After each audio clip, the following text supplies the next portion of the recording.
número 4, ¿sí? Lo hemos titulado matrimonios que agonizan o matrimonios que están agonizando. Vamos a leer la palabra de Dios, Génesis capítulo 1, versículos 27 y 28.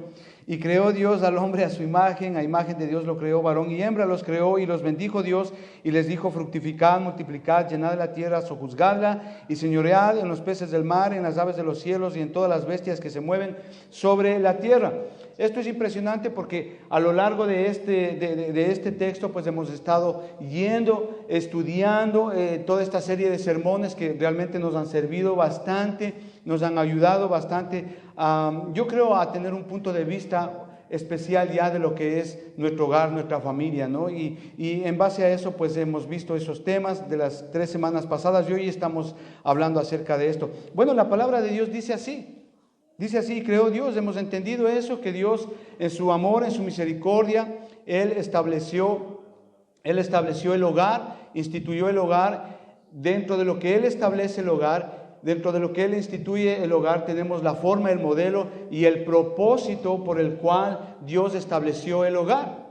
Eso lo vimos hace 2 o 3 semanas atrás, ¿verdad? Dentro de ello, pues hemos ido recorriendo pues algunos aspectos muy básicos con respecto al hogar. Y eso es muy bonito, ¿no? Pero eso entendemos, lo que dice aquí la palabra de Dios. Eso lo entendemos, ¿ok? Pero, ¿por qué hay divorcios? ¿Por qué hay matrimonios que se separan? ¿Por qué hay peleas? ¿Por qué hay problemas en una familia? Eso es lo que vamos a ver. Y hay familias, hay matrimonios, hay hogares que no viven, están sobreviviendo. Y eso es trágico.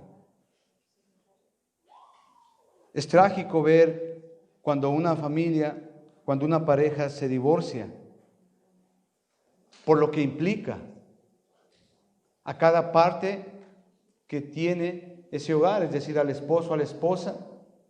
Y sobre todo es trágico, ¿por qué?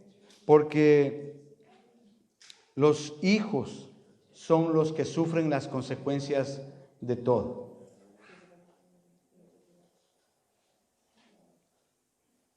Pero más trágico que eso, más trágico que lo que les estoy diciendo, es ver que una pareja, después de haber vivido 20, 30, 40 años juntos, se divorcian. Y ellos dicen: pues aquí se acabó, acá ya no hay nada, ya no puedo más. Eso sí es más trágico, hermano. ¿De qué sirvió darle o estar viviendo con alguien por más de 20, de 30 y hasta 40 años muchas veces, para después decidir divorciarse, separarse? Yo creo que eso es muy trágico, ¿no? Eso es muy triste. Entonces, lo que vamos a reflexionar en este día es muy importante. ¿Por qué? Porque nosotros tenemos que pensar cuáles son las causas para que una relación matrimonial se desgaste a través de los años. ¿Cuáles son las causas? El amor, la fidelidad, el compromiso, el respeto, la dedicación. Son obviamente aspectos muy representativos y muy obvios, que son precisamente estos aspectos, cuando no se dan en un hogar, son precisamente los que inician la ruptura de un hogar. Es decir, cuando el amor se acaba, es decir, cuando hubo infidelidad, tanto del esposo o de la esposa. Muchas veces el compromiso ya no es el mismo a lo largo de los años. Muchas veces el respeto ya se ha perdido entre esposos, entre cónyuges. Cada uno hace lo que le da la gana, lo que quiere. La dedicación ya no es la misma del esposo hacia el hogar, la dedicación ya no es la misma de la esposa al hogar. Y esto justamente, cuando no se entiende, esto justamente es el inicio de un divorcio. ¿Qué quiero decirles con esto? Que en algún momento, entre el primer diente del hijo mayor y la graduación de la hija menor, algo pasó. Se perdieron el uno al otro. Y hoy, después de tantos años, se ha formado una barrera inquebrantable entre el esposo y la esposa. Es tan inquebrantable que entre los dos, que cada uno va por su lado. Cada uno hace lo que quiera. Y yo creo que aquí las mujeres me van a entender. Y las mujeres que nos están viendo acá. Yo no sé si a usted como esposa en algún momento le ha pasado. Y eso sucede a muchas mujeres hoy en día. Que cuando llega la noche ellas lloran. Tratando de entender lo que está pasando. Tratando de entender la situación que están viviendo. Y junto a ella, ¿sí?, está su esposo roncando como un oso en invernación, sin darse cuenta, sin entender el invierno que está pasando su esposa. Eso sucede casi siempre con las mujeres. Es decir, todo lo que corresponde al amor, al compromiso, al respeto, al afecto, a los sueños, a la dedicación, a los objetivos, son cosas ya del pasado. Hoy todo se hace por hacer nada más.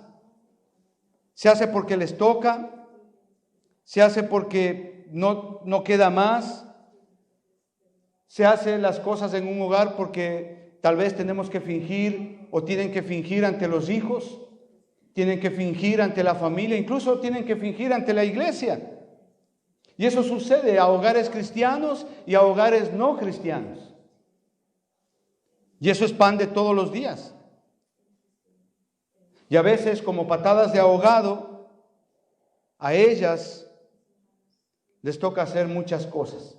Ellas tratan de hacer algo en sus fuerzas para mejorar la situación y complacer la perversidad y la mente pecaminosa de su esposo. E incluso para complacer las demandas pecaminosas de su esposo.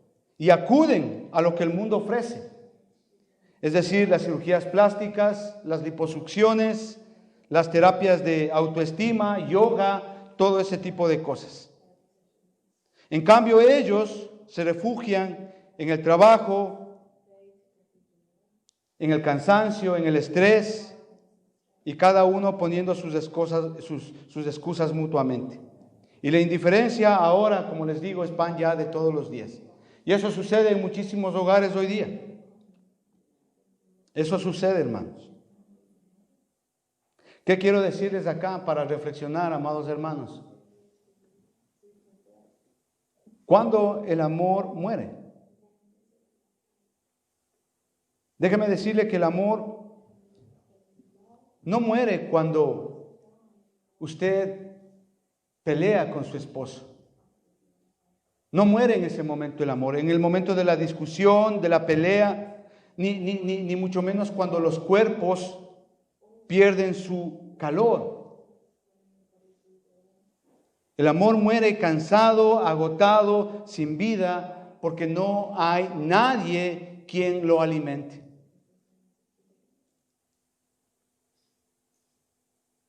Matrimonios que empezaron bien, con bombos y platillos, grandes expectativas, y que de alguna manera con el paso del tiempo simplemente se fueron deshaciendo y terminaron en un divorcio. Y esto sucede no solamente en el mundo cristiano, sino también en el mundo secular, en todo lado.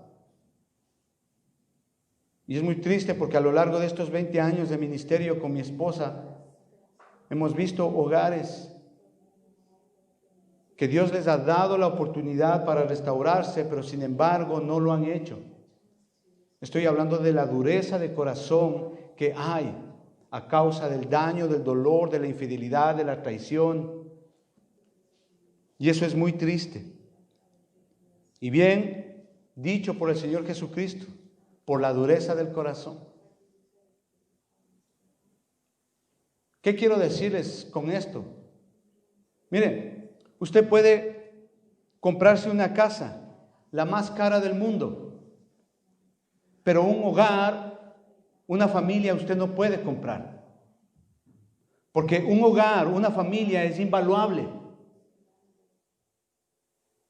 Usted puede comprar un reloj, el más caro que usted pueda comprar aquí. Pero el tiempo que pasa con su esposa, con sus hijos, con su familia, es invaluable, es único. ¿Me está entendiendo a qué me estoy refiriendo hoy acá? Y hoy por hoy hay muy poca diferencia entre los matrimonios cristianos y los matrimonios del mundo. Hay muy poca diferencia en cuanto a disolución y a divorcios. Esto que vemos hoy es para todos los hogares. Lo que vamos a ver hoy es para todas aquellas personas que están en algún momento o en algún periodo de su vida matrimonial. Es decir, esto es para aquellas personas, para aquellos jóvenes que desean, que pretenden casarse. Es muy pertinente, porque lo que vamos a ver hoy posiblemente les libre y les ayude de un divorcio. Y puedan tener estas parejas jóvenes que desean casarse, que pretenden casarse, puedan tener una perspectiva, una visión más amplia de lo que es el matrimonio, de lo que la palabra de Dios dice con referencia a lo que es la vida en el hogar, la vida familiar, la vida conyugal. Pero no solamente es para aquellos jóvenes que desean casarse, sino también es para aquellas parejas que llevan algún tiempo casados. Estoy hablando de aquellas parejas que tienen 4, 5 años, 6 años de casados. Es muy pertinente para ellos también, porque ellos posiblemente están a punto de cometer algunos de los problemas que vamos a ver hoy. Y es importante que como parejas jóvenes recién casados entiendan lo que posiblemente puede estar empezando a suceder en sus hogares. Y de esa manera delinear una conducta determinada de acuerdo a la palabra de Dios y puedan salvar su hogar a mediano y a largo plazo. Pero no solamente es para estas personas, sino también es para aquellas personas que ya están casados por más de media vida. Estoy hablando de aquellas personas que tienen su esposa, su esposo por más de 20, 25, 30 años.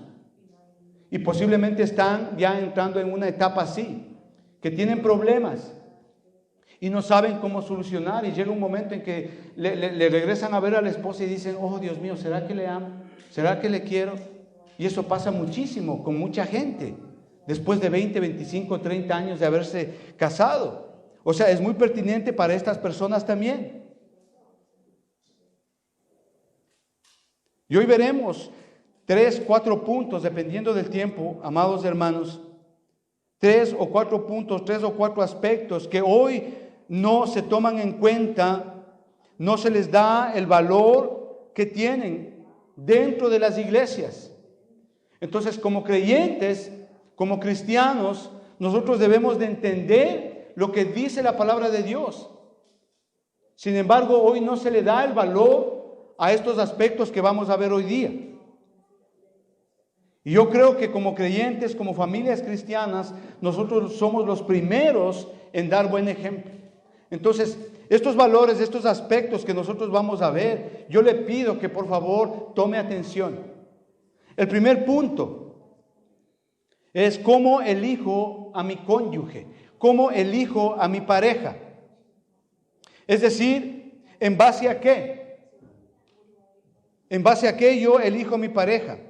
O sea, ¿qué factores son los que yo veo, verdad, en la persona con la cual yo pretendo casarme o con la cual yo pretendo elegir casarme para que sea mi pareja? ¿Cuáles son los factores? ¿En base a qué?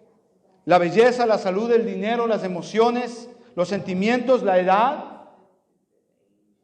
Hay situaciones extremas en que la persona ya es demasiado adulta y dice, no, y se casan con el que se le cruzó. De verdad, y dicen, ya tengo 50 años y tanto, mejor me caso con el que venga. Y hay personas que lo hacen así. Pero el punto aquí es en base a qué usted elige su pareja. ¿Cuáles son los factores que usted toma en cuenta? ¿Cuáles son los factores determinantes para que usted elija a su pareja? Y hoy eso en las iglesias no se enseña, hoy eso ya está olvidado. Y es importante que como creyentes nosotros enseñemos a nuestros hijos que este es un punto especial. Amos capítulo 3 y versículo 3 dice: ¿andarán dos juntos si no estuviesen de acuerdo? Es impresionante, hermano, porque nosotros vemos a lo largo y ancho de las Sagradas Escrituras que Dios nos habla precisa y específicamente a cómo yo debo de elegir a una pareja, a cómo un creyente o un joven o una persona que es creyente debe de elegir su pareja. Y la palabra de Dios dice así: andarán dos juntos si no estuvieren de acuerdo. Si ve, el punto aquí es estar de acuerdo en un mismo sentir, un mismo pensamiento, una misma forma de pensar.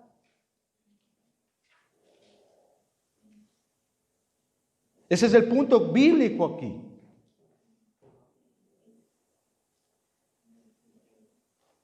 En Primera de Pedro, capítulo 3 y versículo 7, y dice así: y vosotros maridos igualmente vivid con ellas sabiamente. Si ve, el punto aquí es vivir con ellas. Pero ¿cómo? La palabra de Dios dice ahí sabiamente, no como nos dé la gana, no como pensemos nosotros, no. La palabra de Dios dice claramente: vivid con ellas sabiamente, dando honor a la mujer como a vaso frágil y como a coherederas de la gracia de la vida.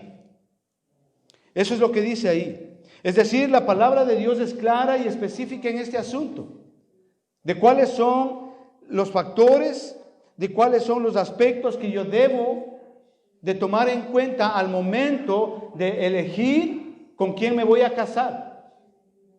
Y lo que el Señor dice ahí es precisamente estar de acuerdo los dos. ¿Por qué? Porque la palabra de Dios dice que los dos vamos a ser coherederos de la gracia de la vida. Y esto es importante. Y las implicaciones de esto son inmensas para la vida de un hogar. Pero hoy no estimamos lo que dice la palabra de Dios al momento de seleccionar o de elegir un compañero o una compañera para toda la vida. No lo hacemos en base a lo que dice la palabra de Dios. Realmente quisiera hacerles reflexionar en esto. Realmente nosotros entendemos las implicaciones de lo que la palabra de Dios dice en 2 de Corintios 6:14, que dice que no nos unamos en yugo desigual. ¿Realmente entendemos eso? Lo que dice la palabra de Dios ahí. No os unáis, dice, en yugo desigual con los incrédulos, porque dice,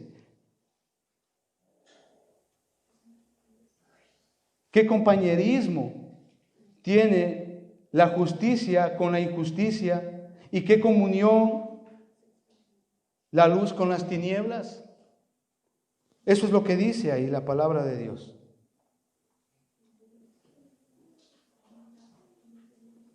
¿Realmente entendemos lo que dice ahí?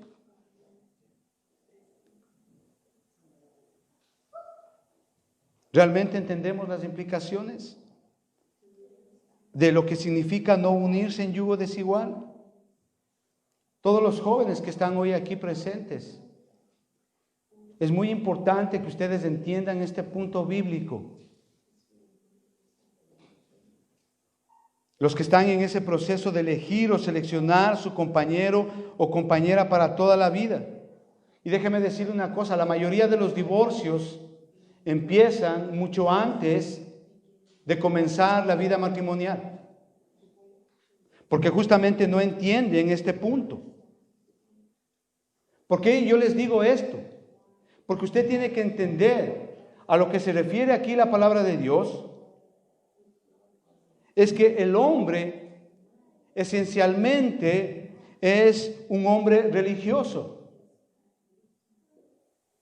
Aún así sea ateo. Es decir, nuestras convicciones espirituales son muy fuertes. Así sea la persona atea. Así tenga un determinado modo de pensamiento. Y nosotros los hombres somos extremadamente religiosos, tanto que incluso podemos dar la vida justamente por esas convicciones. Entonces, ¿qué es lo que sucede aquí? Cuando dos personas con diferente punto de vista religioso pueden llegarse a unirse y les va bien.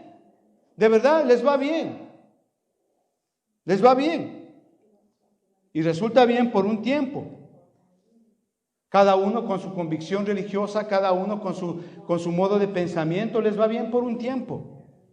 Pero cuando viene la enfermedad, la tristeza, la adversidad, cada uno volverá a su fe. Cada uno tratará de buscar la solución a su problema de acuerdo a su fe, de acuerdo a su modo de pensamiento.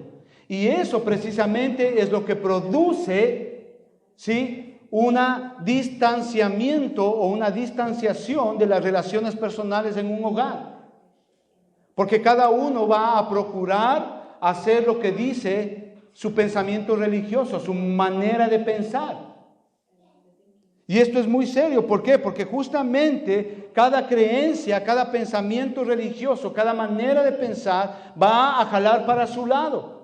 Y si estamos hablando de dos personas con diferente forma de pensar, con diferente forma religiosa, con diferente tipo de pensamientos, estamos hablando de que no les va a ir bien en todo lo que ellos hagan, porque cada uno va a querer hacer de acuerdo a lo que él piensa, de acuerdo a su perspectiva religiosa. Y eso es terrible. Si a eso le aumentamos que hay hijos de por medio, es interesante esto. ¿Por qué? Porque consciente o inconscientemente, cada padre con cada diferente pensamiento religioso, con cada diferente manera de pensar, ¿qué es lo que sucede? Esto es interesante, hermano, porque ellos consciente o inconscientemente van a procurar que sus hijos adquieran su forma de pensamiento, adquieran su religión. Y eso va a ahondar en los problemas internos de una familia. Eso es lo que está diciendo acá. No os unáis en yugo desigual. Eso es lo que está diciendo. Esto es importante, hermano, que nosotros podamos entender. ¿Por qué? Porque va a llegar un momento, independientemente de las circunstancias, que nuestras convicciones religiosas o nuestro modo de pensamiento van a pesar más que nuestra propia relación.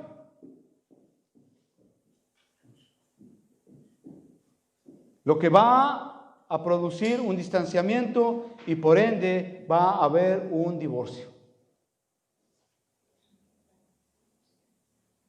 Amén. Y eso sucede en muchos hogares hoy día. Por eso es que si un hijo o una hija de Dios se casa con alguien que no es creyente, seguramente tendrá problemas.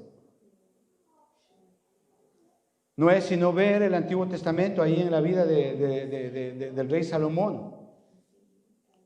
Salomón, usted sabe, el hombre más inteligente, más sabio que hubo acá en la tierra después de Jesucristo, se casó con mujeres paganas en contra de la aprobación de Dios.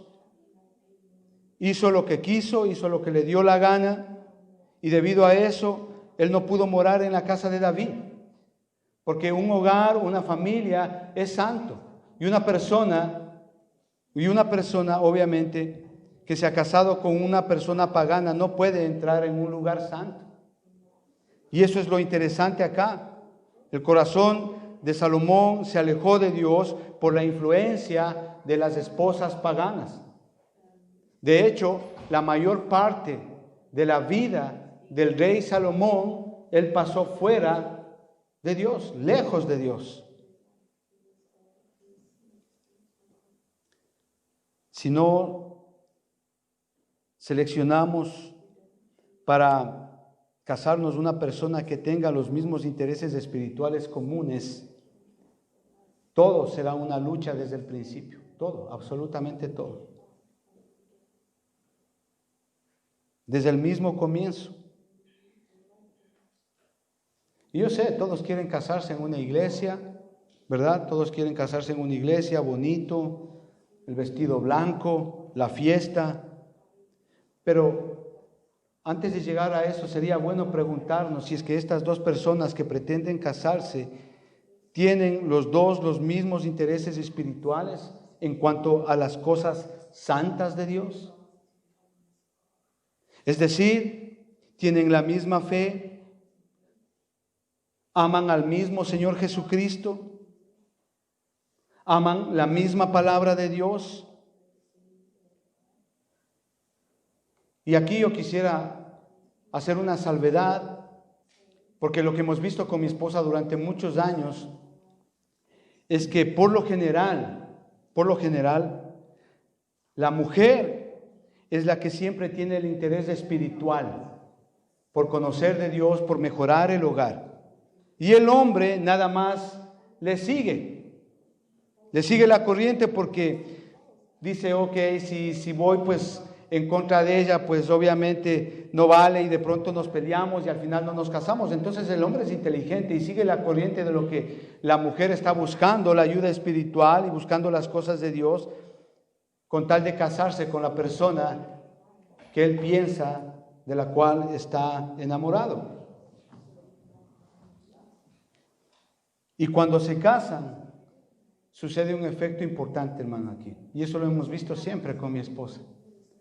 Cuando se casan de esa manera, llega un momento en que ella tiene que hacerse a lo que diga el esposo. Y el esposo, como no es creyente, el esposo como no ama, no tiene el mismo amor a las cosas santas que la mujer, o viceversa.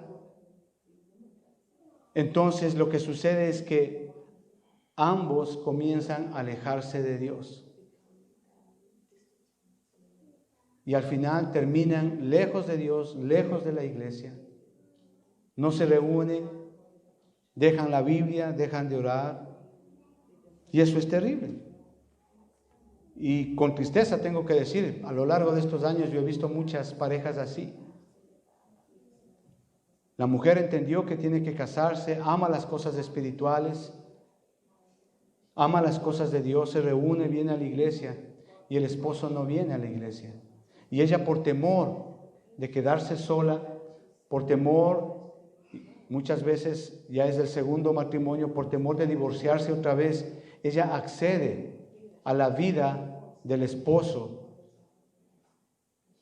y poco a poco el esposo le va arrastrando al mundo y al final terminan lejos de Dios, con muchos problemas, claro que sí, pero no siempre debe de ser así.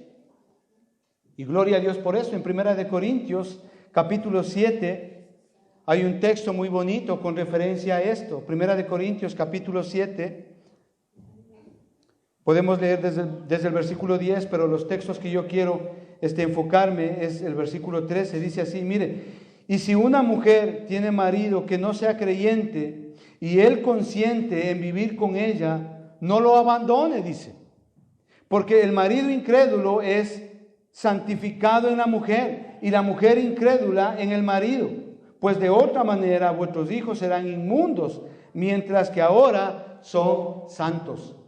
Qué interesante lo que dice acá la palabra de Dios. Y muchas veces sucede, en muchos hogares sucede.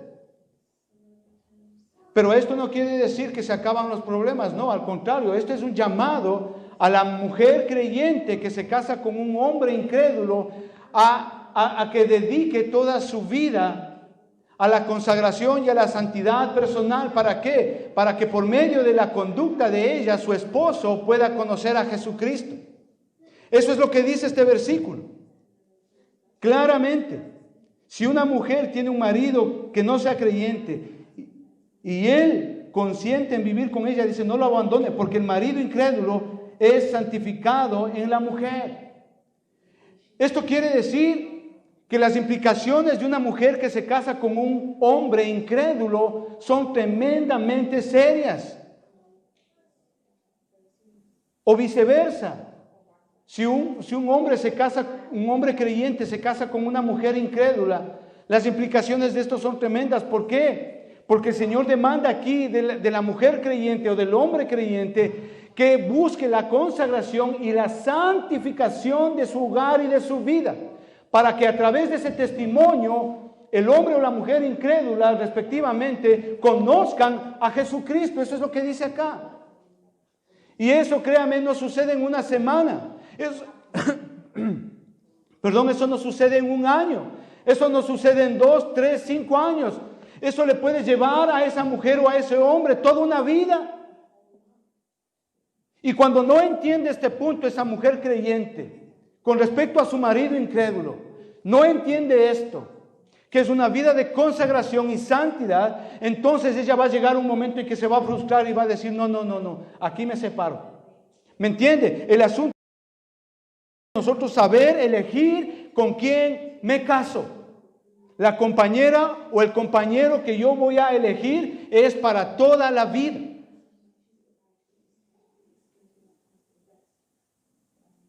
El énfasis justamente es aquí, es evitarse el problema, todo lo posible.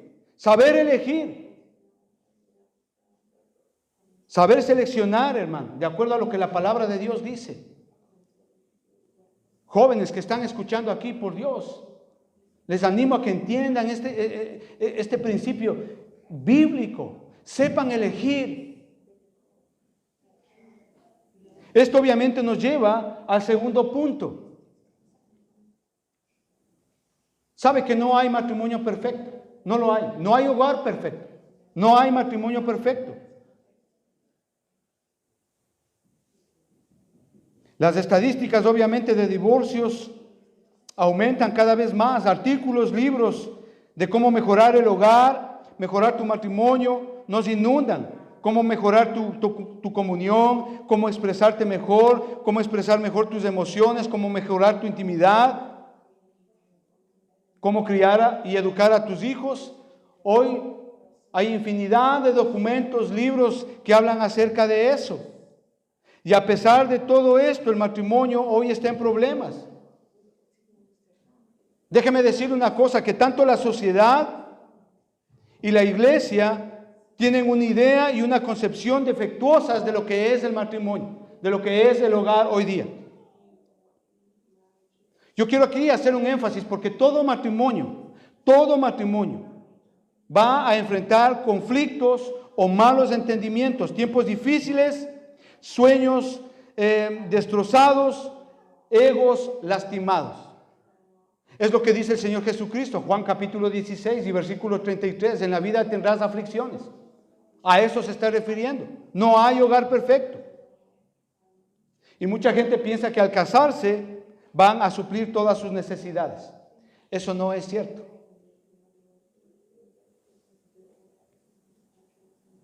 Y obviamente cuando se dan cuenta que no es así, que hay algunas cosas que no van bien, se desilusionan, se enojan con Dios, se enojan con su cónyuge, se enojan ellos mismos, reniegan de Dios y se hacen la pregunta del millón: ¿será que me casé con la persona adecuada? Con la persona indicada. No hay matrimonio perfecto. Escuche bien, escuche con atención. No hay matrimonio perfecto. Aún así, el hogar o la familia es la mejor institución que hay aquí en la tierra. Esto es increíble, hermano. Y esto es único. No hay matrimonio perfecto. Pero aún así, el matrimonio, la familia es la mejor institución establecida que hay aquí en la tierra. ¿Por qué? Porque el matrimonio es lo más cercano al gozo que Dios tiene para nosotros en el cielo. Acompáñeme a Efesios capítulo 5. Efesios capítulo 5, versículos del 24 al 26 vamos a leer. Mire lo que dice ahí, y esto es interesantísimo, hermano. Mire, Efesios capítulo 5 del 24 al 26 dice, así que dice, como la iglesia está sujeta a Cristo, así también las casadas estén sujetas a sus maridos en todo. Maridos, dice, amad a vuestras mujeres, así como Cristo amó a la iglesia y se entregó a sí mismo por ella. ¿Para qué? Para santificarla. Qué hermoso, para santificarla. ¿Qué quiero decirles aquí? Que no es un accidente que Pablo use la relación de Cristo con la iglesia. No es ningún accidente.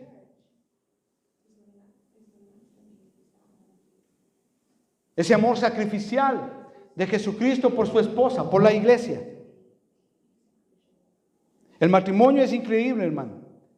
Pero déjeme decirle, el matrimonio es increíble, pero no es lo último en una relación final. No lo es. ¿Qué es lo que está apuntando aquí el apóstol Pablo? Que cuando usted, como esposo o como esposa, trata de hallar gozo en cualquier otra cosa que no sea Jesucristo, usted va a decepcionarse. Va a terminar decepcionado de su familia, de su hogar, de su matrimonio. Y eso es muy cierto. ¿Cuántas parejas han puesto su gozo, su complacencia, su confianza en su cónyuge? Y al final su cónyuge ha terminado decepcionándolo. ¿Cuántas parejas han puesto su confianza, su gozo, su complacencia en los hijos? Y los hijos han terminado decepcionándoles, desilusionándoles. ¿Cuántas parejas han puesto su gozo, su felicidad, su contentamiento, su complacencia en la casa nueva que se compraron? Y al final las deudas terminaron separándoles. ¿Cuántas parejas, cuántos hogares han puesto su confianza en sus carreras, en sus profesiones? Y al final las profesiones, las carreras terminaron separándoles, porque cada uno cuidaba lo suyo. Y así podemos seguir poniendo muchos ejemplos. ¿Qué quiero decirles con esto, amados hermanos? Que somos humanos y fallamos. Pero el único que no falla es Jesucristo. El punto de Pablo aquí, el punto bíblico que está estableciendo Pablo aquí es que pongamos nuestros ojos en Jesucristo. Es decir, que yo como esposo o usted como esposa, su confianza, su gozo, su complacencia debe de hallar primeramente en Jesucristo. Pongamos nuestros ojos, nuestro corazón, nuestra complacencia en Jesucristo. Puesto los ojos en Jesucristo, dice la palabra de Dios. Y gloria a Dios por eso. Y espero que estén atendiendo y espero que les esté sirviendo este hogar, este sermón acá. Pero como tercer punto, hermano, ¿qué pasa después del sí? ¿Qué pasa después del sí? Cuando usted le da el sí a su esposa, cuando usted le da el sí a su esposo, ¿qué pasa después de eso? Déjeme decir una cosa. Empieza la realidad. Porque algunas parejas piensan que el matrimonio es algo así como mágico, ¿verdad? Es como algo místico, como algo surrealista, ¿verdad? Pero no es así. Usted después que dice el sí, que se compromete en un pacto, no solamente ante las autoridades, sino también ante Dios. Después de eso usted empieza realmente a conocer a su cónyuge. Y si usted no se esfuerza en mejorarlo, correrá un gran peligro y un gran riesgo de que su hogar pueda tener problemas y posiblemente terminar en un divorcio. Es decir, la responsabilidad de cada cónyuge es hacer todo lo posible para que usted mejore a su cónyuge en cuanto a Dios, en cuanto a su relación. Es que esto es interesante, escuche bien. Mire, cuando usted lee la Biblia, con respecto a la familia, al hogar, usted nunca, escuche bien, usted nunca va a hallar palabras de estímulo o palabras de que te va a ir bien y que todo va a ser súper chévere en tu hogar. Nunca, créame, nunca dice la palabra de Dios nada de eso cuando se refiere al hogar y a la familia. Lo único que usted encuentra cuando la Biblia habla con respecto a la familia y al hogar es mandamientos, órdenes y estatutos del esposo, de la esposa y de los hijos. Efesios 5:22. Dice, las casadas estén sujetas. ¿Sí ve? Las casadas estén sujetas. Eso es un mandamiento, es una orden de Dios. Estén sujetas a quién, a sus maridos. Versículo 23, porque el marido es cabeza de la mujer, así como Cristo es cabeza de la iglesia, el cual es su cuerpo y su Salvador. Maridos, versículo 25, maridos, amen a vuestras mujeres. ¿Sí ve? Son órdenes.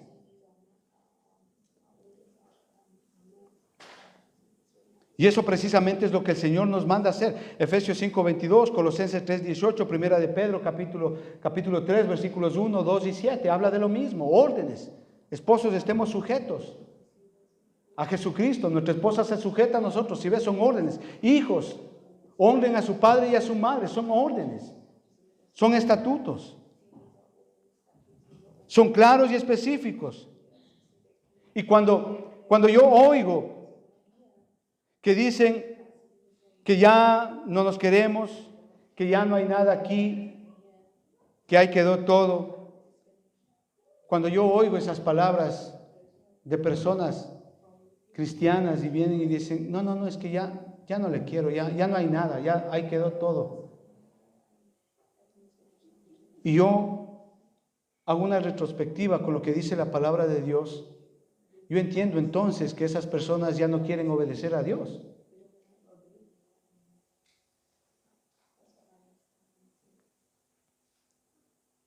Eso es exactamente lo que el matrimonio es. Si usted deja libre a lo suyo, cada uno por su lado,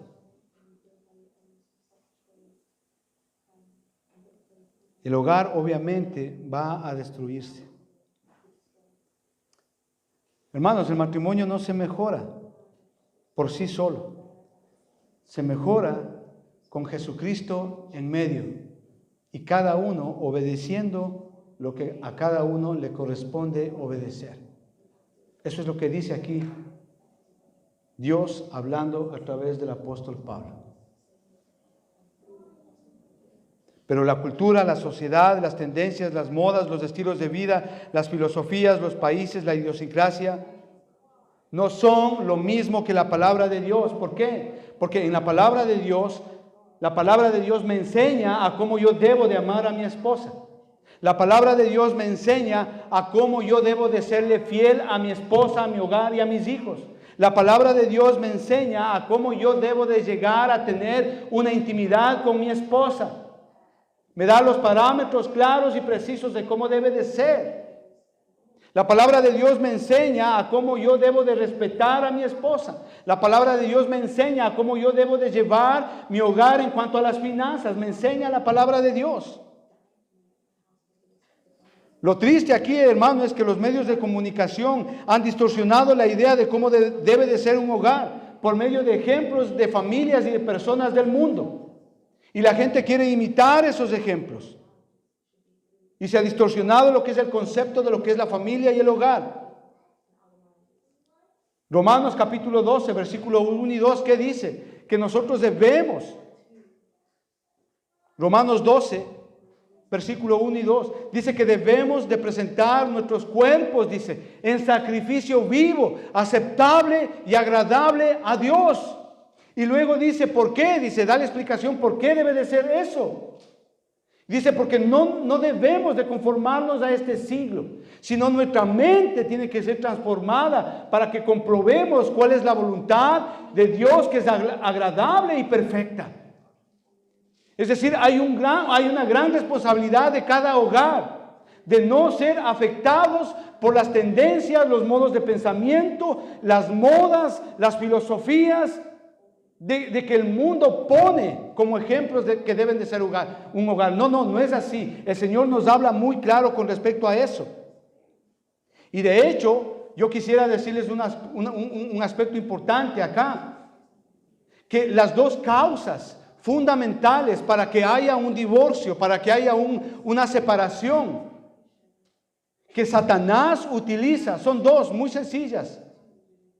Satanás se mete en la sexualidad y destruye un hogar. Satanás se mete y destruye lo que es la intimidad en un hogar. a través de pornografía, infidelidades, fornicaciones, adulterios. Y la otra cosa que hace Satanás para destruir un hogar es cuando se mete en las finanzas de un hogar, en el dinero.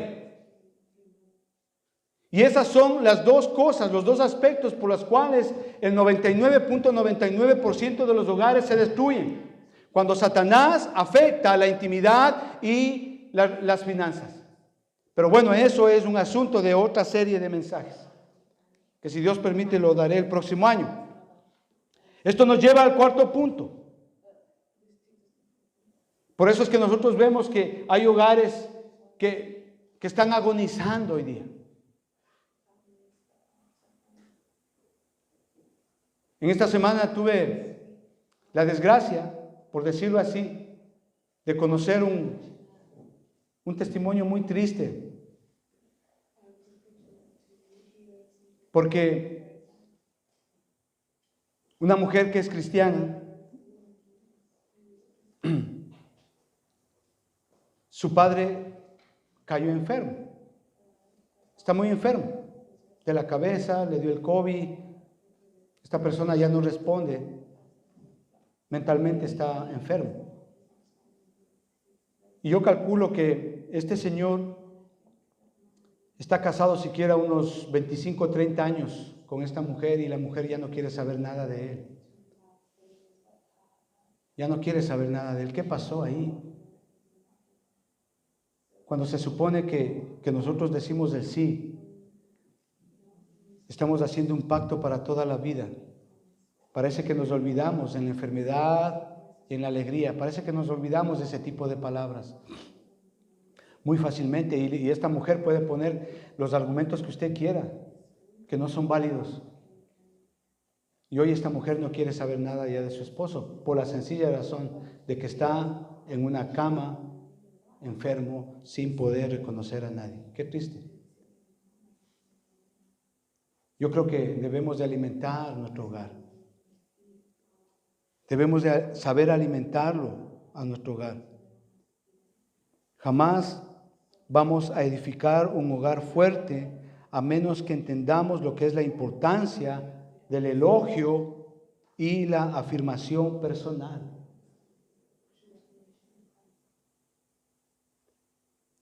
Usted se ha comprometido con su cónyuge por toda la vida y a su vez su cónyuge se ha comprometido con usted para toda la vida.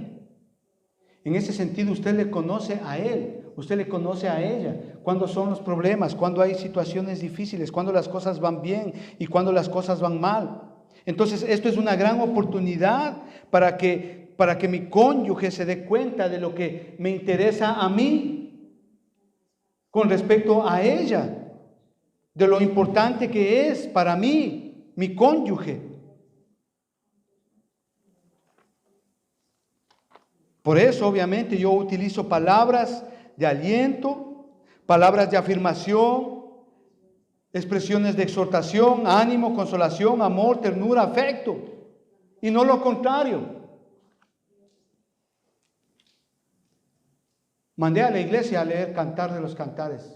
Es hermoso. Es hermosísimo. Capítulo 1, versículo 16.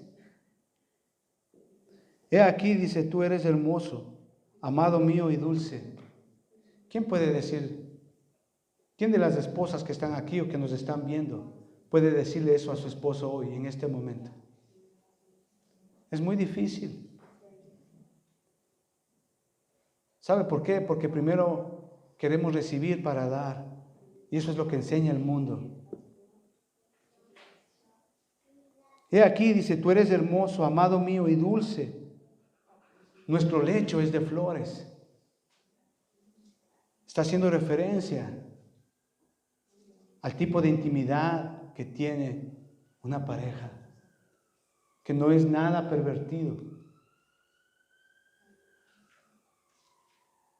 Capítulo 2, versículo 10.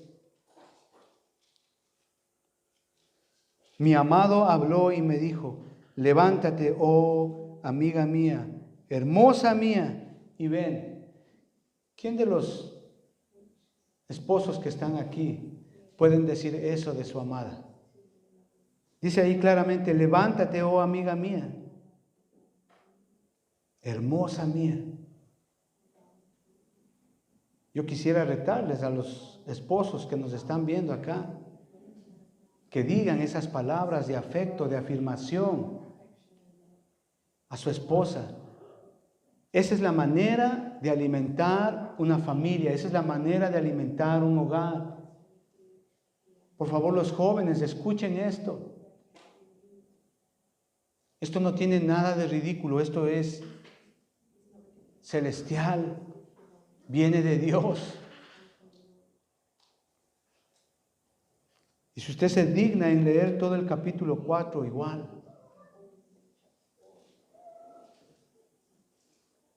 ¿Quiere que le diga una cosa? El problema con los matrimonios que no tienen problema, ¿sabe cuál es? Porque así a veces preguntamos, hermano, ¿y cómo te va? Bien, bien, sí, ¿tú, algún problema? No, todo 10 sobre 10. ¿Cómo está tu esposita? ¿Está portando bien? Sí, excelente, excelente. Le pregunto a la esposa, le digo, hermana, ¿cómo se está portando su esposo? Excelente, bien, bien, bien. Pero total es mentira. El problema de los matrimonios que no tienen problemas es que las zorras pequeñas arruinan la vida. You don't know, all right. Las zorras pequeñas arruinan la vida. Foxes or something like that. Las zorras pequeñas arruinan la vida. Es decir, nosotros debemos de estar pendientes. Sí, pendientes de demostrar justamente lo que es el aprecio a nuestro cónyuge, a nuestra esposa o a nuestro esposo independientemente. En cuanto a lo que se refiere el romance, las palabras de afecto, el amor, enamorarla nuevamente. ¿Y qué si ya tiene 60, 70 años mi esposa? ¿Cuál es el problema?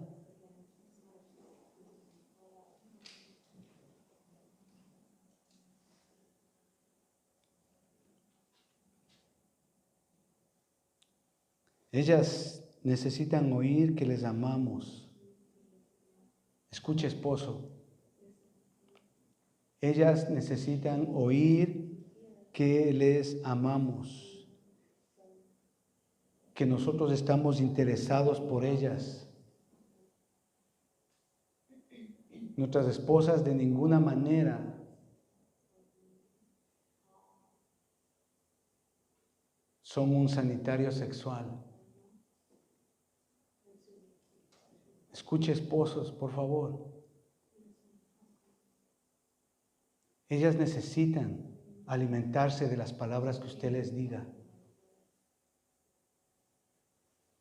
Te amo, estás bonita, me gustas, eres hermosa. Eso ellas necesitan escuchar.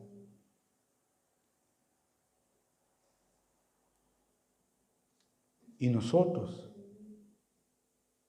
como esposos, lo que necesitamos en casa es ser respetados, considerados, porque nuestro trabajo físico es mucho más que el que ustedes hacen, amadas hermanas.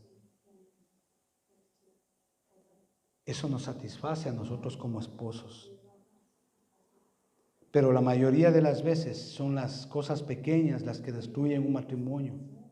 Pero como creyentes, Dios nos ha dado todas las herramientas para formar y establecer un hogar de acuerdo a lo que la palabra de Dios dice.